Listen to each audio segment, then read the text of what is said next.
Pai do Senhor, meus irmãos, sejam bem-vindos ao canal Por Cristo. Meu nome é Diego. Meu nome é Sócrates. Seja bem-vindo a esse canal que não é só meu, mas de todo aquele que ama a palavra de Deus. Diego, meus irmãos, a gente está feliz. Hoje estamos começando mais um vídeo. E antes de falar sobre esse vídeo, eu quero convidá-los a ver o link na descrição do nosso último vídeo, Diego. Por quê? Vai estar lá o review da palavra-chave. Bíblia de Isso. estudo, bem diferente do que a gente está acostumado. A gente fez um review, falou sobre ela lá e vai te ajudar bastante na interpretação bíblica. Exatamente. É um material peculiar, único, um material ímpar, um material que auxilia nos estudos de maneira ótima, algo que vai realmente agregar.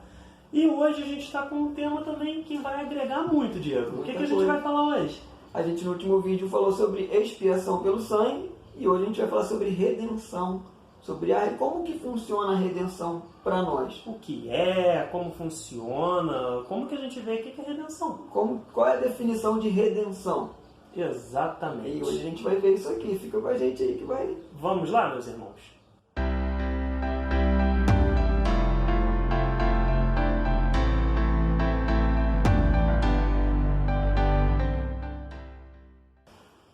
Após a vinheta que você viu, linda, que o presbítero Sócrates fez, agora a gente entra na definição de redenção. Redenção é um termo que a ideia dele é apontada desde o Antigo Testamento. Na verdade, para a gente entender, inclusive, a gente vai fazer um apontamento no Antigo Testamento, porque como a gente já vem trabalhando desde a ideia de interpretação bíblica nos nossos primeiros vídeos, o Antigo Testamento ele aponta para o Novo. E o Novo Testamento tem a ideia de explicar o Antigo Testamento. Como que a gente vai entender a doutrina da redenção? A doutrina da redenção, Diego, vamos pegar da expiação para poder entender? A doutrina da expiação era o quê? Uma ação de Deus para trabalhar na culpa do pecado. É um problema que todo ser humano tinha e tem, mas aqueles que se converteram não tem mais, a gente aprendeu. Mas era o quê? Deus agia em cima da culpa do pecado. Era uma ação de Deus para a culpa do pecado. Agora, em termos de redenção, na verdade é uma ação de Deus, mas não para a culpa, e sim para o pecador. É para a gente. A redenção trabalha com pessoas. A ideia de redenção nada mais é do que Deus trabalhando comigo. A gente tem nesse entendimento, a gente vai no Antigo Testamento e a gente vai descobrir o seguinte: Israel ela tinha uma lei civil. Esse contexto de lei civil era o quê?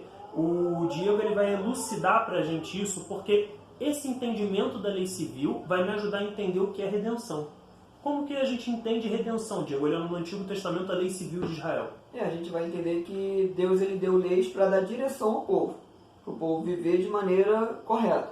Então a gente vai pegar o texto de Levítico 25, verso de número 25, e a gente vai entender, e eu vou ler ele rapidamente, e a gente vai entender a respeito dessa questão de redenção. Como que uma pessoa ela se tornava serva, como que ela se tornava escrava, como que ela obtinha essa remissão. Então a gente vai olhar aqui rapidamente, diz assim: se alguém do seu povo empobrecer e vender alguma parte das suas propriedades, então virá o seu resgatador, seu parente, e resgatará o que esse seu irmão vendeu. Então a gente vê que esse texto vai resgatar, ou seja, alguém, um parente, ele pode chegar a uma pessoa que ficou devendo, ou que vendeu as suas posses para poder pagar uma dívida, mas não conseguiu, e por esse motivo ela se tornava serva, para a gente poder entender de forma mais clara. Eu comprei algo, não pude pagar. Sim. E então, como que eu vou pagar aquela pessoa? Eu vou ficar devendo a ela? Não, segundo a lei do povo, eu virava escravo. No caso, a sua propriedade, o que você tinha, não servia para pagar aquela dívida porque não sanava ela por completo. Isso é um dos casos, né? Vários casos. Sim. Ou eu fiz uma dívida e eu não consigo pagar, seja qual for, e aí o que acontecia comigo? Virava servo. Você acabava virando escravo daquela pessoa que você ficou devendo. Ou seja, trabalhava para pagar a dívida. Basicamente isso. Então a gente entende, por essa passagem, que a pessoa não podendo pagar, ela se tornava escrava. Porém, existia uma possibilidade daquela pessoa ser redimida, né? Ser livre, se algum parente quisesse pagar a dívida dela. Ela poderia se tornar livre daquela dívida. Então, o que o Diego está dizendo é o seguinte, resumidamente: tenho uma dívida, não consigo pagar, vou ter que pagar com trabalho. A gente tem vários casos disso daí. Lembra o caso daquela mulher que Eliseu, naquele contexto ali de Eliseu, aquela mulher que só tinha uma botija de azeite em casa? O que aconteceu? Chegaram quem? Os cobradores. A mulher não tinha como pagar. O que eles foram fazer? Levar os filhos. Por quê? Eles estavam virando escravos naquele contexto para pagar a dívida do pai. Então vocês estão entendendo que esse é um contexto histórico. Isso aconteceu em Israel durante a história. Sim. Essa questão de dívida, de você pegar e virar escravo, isso era normal em Israel. Tanto é que Eliseu em momento nenhum vai repreender aqueles homens. Sim. Ele sabia que aquilo estava dentro da lei, mas ao invés dele repreender, o que ele faz? Ele providencia o pagamento. Mostrando que o maior remidor é Deus. Porque independente da circunstância, é Ele que providencia a redenção. Isso daqui é interessante porque no Antigo Testamento funcionava como? Eu não tenho condição, eu vou ter que trabalhar para pagar. Mas se eu tiver... Diego é meu parente. Eu estou endividado, Diego. Você é um parente próximo. Outra coisa, a pessoa tinha que querer pagar. Sim. A lei não obrigava um parente próximo chegar e falar, olha, é parente ou seu primo, irmão, está endividado, você tem que pagar. Não, ele tinha que ir de livre e espontânea vontade pagar a dívida. Então, Diego é meu primo, irmão, não importa. O que acontecia? Eu estava endividado, ele vinha e chegava para aquele que era o cobrador, o senhor, no caso, que seria para quem eu estaria devendo e teria me tornado escravo. Ele pagaria a minha dívida, dessa forma se tornando o meu remidor.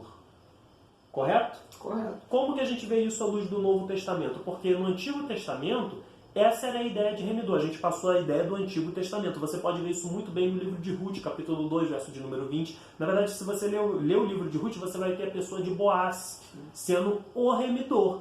Você vai entender que ele aponta para Cristo sendo o remidor. Você vai notar que o Antigo Testamento ele aponta para Cristo. E dentro da doutrina da redenção, Boaz é o remidor que apontava para Cristo sendo o remidor do seu povo. Como que a gente entende no Novo Testamento essa doutrina, Diego? Visto então toda essa lei histórica civil de como acontecia, a gente vai entender que em um ambiente de um mercado de escravo, para elucidar melhor, a gente vai ter o escravo como senhor, nós como vou cortar aqui, me embolei. No mercado de escravo. Volta a falar do mercado de escravo com essa mão para lá. O pecado como senhor. Isso. A gente vai ter, para a gente entender melhor, o pecado como senhor, eu como escravo, porque tenho uma dívida. E essa dívida eu não posso pagar. Então a gente vai ter Cristo, como Paulo diz, sendo Deus, não usou como usurpação ser igual a Deus, mas esvaziou, tomando a forma de servo, tomando a forma de homem. Ou seja, se fez igual na mesma natureza que nós. Isso daí, sem querer te cortar, para nesse ponto aí. Lembra quando eu disse que tinha que ser um parente próximo e que tinha que ter vontade de ir lá e pagar a dívida? Pois bem, a Bíblia mostra que Jesus veio por livre e espontânea vontade. Tem mais. Ele não poderia vir na pessoa de Deus e morrer apenas na pessoa de Deus. Ele tinha que ser um parente próximo. Então ele se fez homem. E na forma de Deus, homem, ele morre na cruz, porque tinha a mesma natureza humana. Ele se tornou 100% homem e 100% Deus. Então, ele fez o quê? Morreu como aquele parente. Ele veio pagar a dívida como aquele parente próximo, humano. E aí a gente vê que nós que somos, como Sócrates bem disse, que a redenção ela trata o pecador, nós que éramos escravos, Cristo chega no mercado de escravos e ele paga toda a nossa dívida, porque nós não tínhamos condições de pagar. Então ele, sendo o nosso parente próximo, ele paga a dívida e Pedro vai dizer que não foi com prata nem ouro que nós fomos comprados, mas com o precioso sangue de Cristo. Ele literalmente pagou a nossa liberdade com o seu próprio sangue. Basicamente ele pegou a cédula que era contrária e rasgou, nos tornando livres. Livres do quê? Livres do poder do pecado. Agora que a gente tem esse entendimento, e eu vou voltar aqui no mercado de escravos, porque o mercado de escravos, de maneira literal, era o quê? O local onde tinha diversos escravos e tinha a possibilidade de alguém olhar e falar: aquele ali é um conhecido meu, aquele ali é um escravo e eu quero tornar ele livre. Só que aquele escravo tinha um senhor. Diego explicou que esse Senhor, espiritualmente falando, é o pecado. Porque todos nós éramos servos do pecado. Jesus, quando vai falar, conhecereis a verdade vos libertará, ele vai dizer que conhecendo a verdade verdadeiramente sereis livres. O que os israelitas vão falar? Nós somos filhos de Abraão. Nunca servimos a ninguém. Aí o que ele vai dizer? Vocês são escravos do pecado. Tinha um problema ali. Tinha um senhor sobre eles. Agora a gente entende o quê? Que esse mercado de escravos tinha um homem, um responsável, alguém que estava ali, responsável sendo o dono daqueles escravos, e alguém poderia chegar e pagar a dívida. A gente entende agora que Jesus chega com seu sangue e nos liberta do poder do pecado. O que é a redenção? A redenção, de certa forma, é voltar o ser humano a um estado de capacidade de se chegar até Deus. Por quê?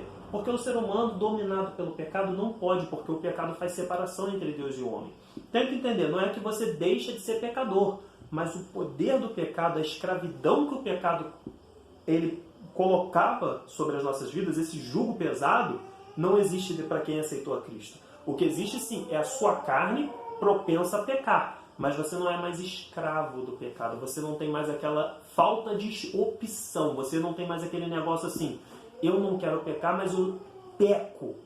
Você pode lutar e vencer o pecado através da pessoa do Espírito Santo na sua vida. E isso só é possível porque Deus te redimiu. Porque Ele chegou e te comprou. Ele pegou e fez o quê? Tirou o poder do pecado sobre a sua vida. Tirou o senhorio do pecado sobre a sua vida e te tornou livre.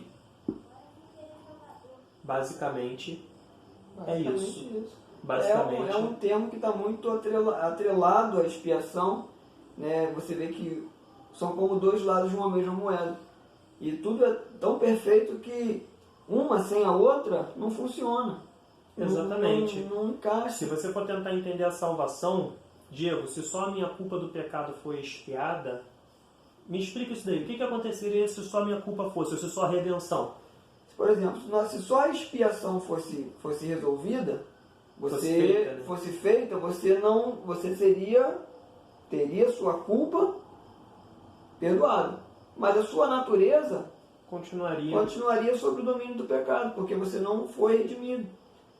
Ou seja, eu ia viver na prática do pecado e não diz que isso daí é filho do diabo. Sim, né? E se você foi redimido, mas não teve perdão da culpa, não adianta você viver de maneira nova, porque você ainda está com a culpa lá de trás. E aí o martelo, na hora que for batido, como a gente aprendeu no livro, no vídeo da expiação, eu vou ser condenado, porque eu ainda tenho culpa. São aspectos da salvação que no momento que uma pessoa, eu creio que a maioria que acompanha a gente seja cristão, e para quem não é também uma informação, quando a gente está num culto e o pregador faz o apelo, quando uma pessoa levanta a mão com uma fé em Cristo, de aceitá-lo como Senhor e Salvador, todos esses pequenos passos que a gente está vendo até aqui, eles acontecem de forma invisível.